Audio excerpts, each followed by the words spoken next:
Sa mga ano ba yung 14, 15 ba siya nun? Nung nasa bahay tayo, tutulog tayo ating gabi. Palibasa, lagi ako nakatingin din sa pintuan ng bahay. Sabi ko, bakit may ilaw? Bakit may ilaw na gumalaw parang palabas ang bahay? Hindi namin pinansin.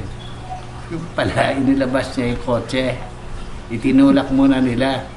Tulak para walang ingay. Pagdating sa labas, bago na pinaandar yung motor.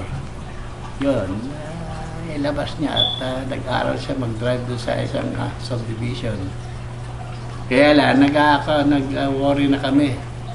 Hindi ko alam, akala ko... Bakit baka hindi siya yung baka nakarnap o ninakaw yung kotse. Tumawag na kami ng pulis.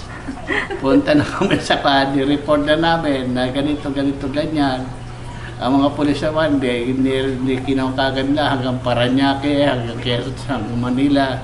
Hindi report nila yung klase ng kotse. Tapos dumarating siya, nagdadrive pa-uwi. Takang-taka siya, ba't nakalinya lahat ang ando doon ng mga pinsan dyan eh. Magpinsan kami niya. lahat. Takang-taka siya, ba't ang dami-dami taong nag-aabang. Hindi niya alam na nagpanik at na kami nakala ko ninakaw na yung kotse. Sa bigla ko naman, alam mo naman, sa bigla ko, hindi na magkano kalakas, nasampal ko siya noon.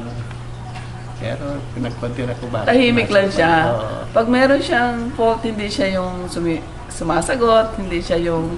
Ina-admit niya lang yung ano niya, tahimik lang talaga siya pag pinapagalitan siya. Yun ang one thing nice with him. Ayun.